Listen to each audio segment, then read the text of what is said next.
குருஜி சொல்றாரு, அவங்களுக்கு வந்தாங்க, குழந்தை பிறந்தது, இவங்க வந்தாங்க, கல்யாணம் நடந்தது, இவங்க வந்தாங்க, அது நடந்தது, இது நடந்து சொல்ல நமக்கு ஒண்ணு நடக்கலையே, நமக்கு ஒண்ணு நடக்க மாட்டேங்குது. அப்படியே சந்தேகம் இருக்குல்ல, இருக்குல்ல?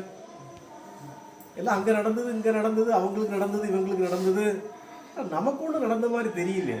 அப்போ இது எப்படி ஆகும் அப்படின்னு ஒரு சந்தேகம் இருக்கு, இருக்குல்ல? எல்லாருக்கும் இருக்குல்ல?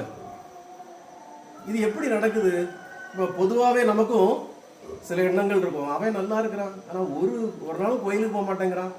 நல்லா இருக்கானே, நான் கோயிலாக அலைகிறேன், கோயிலுக்கு இறைவனுக்கு இவ்வளோ சேவைகள் செய்கிறேன், எனக்கு ஏன் ஒன்றுமே நடக்க மாட்டேங்குது? அப்போ இந்த கடவுளுக்கு கண்ணு இல்லையா?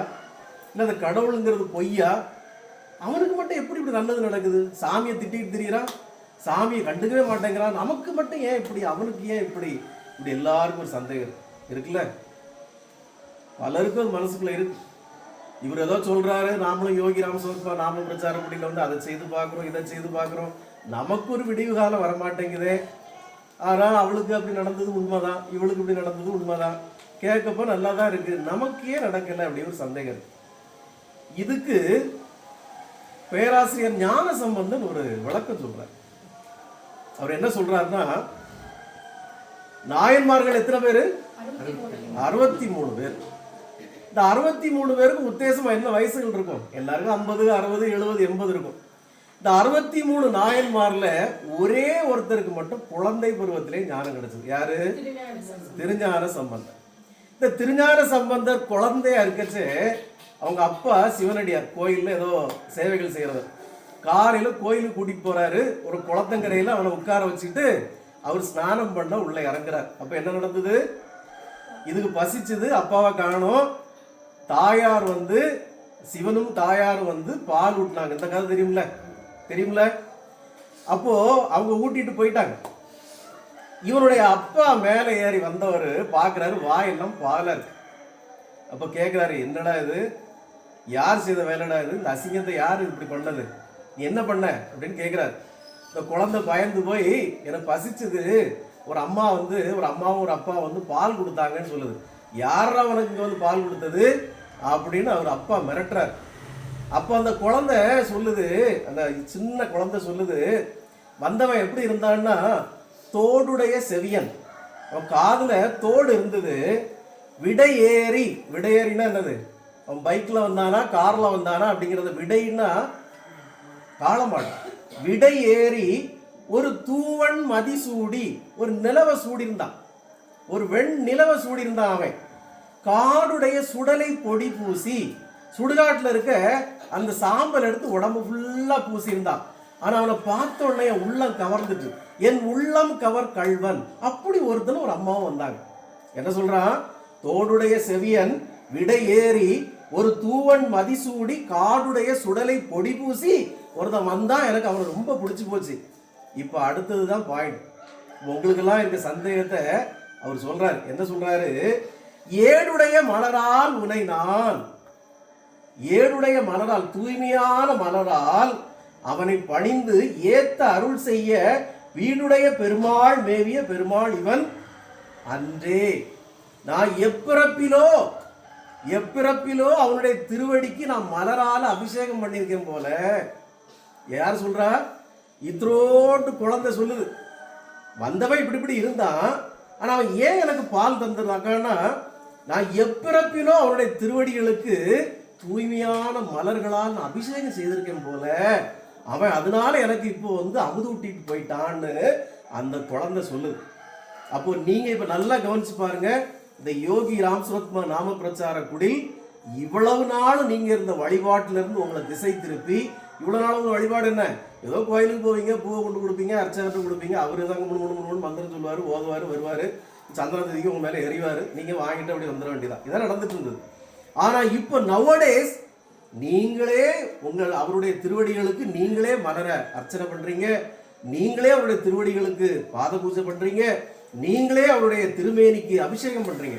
அப்ப திருஞான சம்பந்தர் 2000 ஆண்டுகளுக்கு முன்னாடி வந்த திருஞான சம்பந்தர் சொல்றாரு, எப்பிறப்பிலோ நான் அவன் திருவடிகளுக்கு கொஞ்சம் மலரால அர்ச்சனை பண்ணிப்போம் போல, அவன் எனக்கு வந்து அமுது ஊட்டிட்டான்னு சொல்றானே.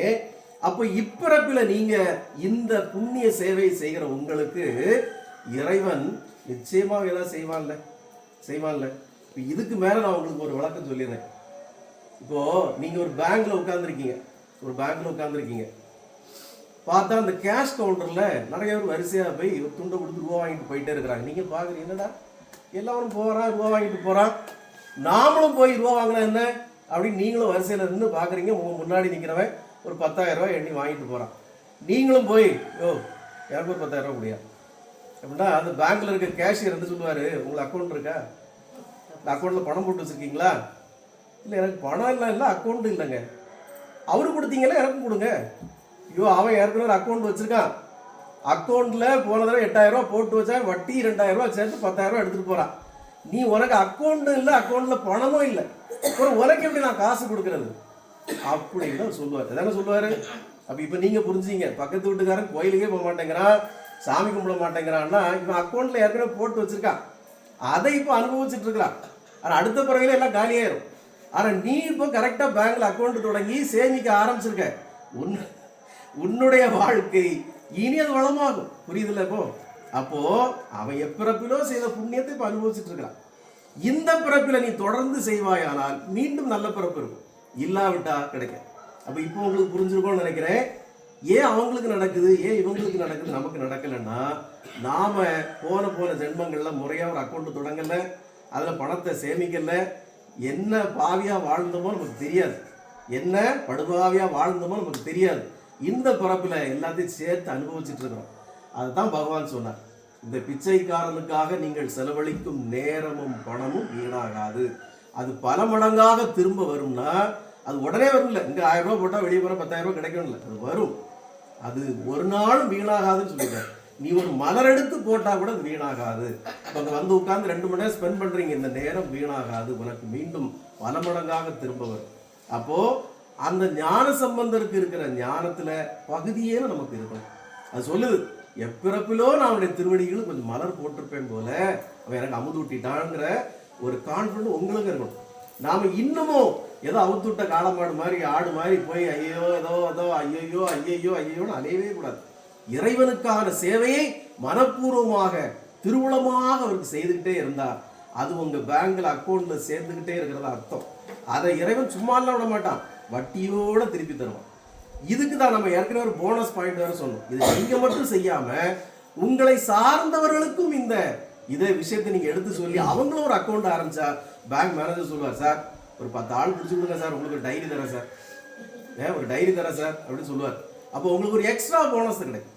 இவன் ஒரு 10 பேரை கூட்டிட்டு சாமியுடைய மகத்துவத்தை சொல்றான்னா ஒரு போனஸ் கிடைக்கும். இதே போல நீங்க வாழ்க்கையில இந்த வாய்ப்பை தவற விடாதீங்க, மனசை தளர விடாதீங்க.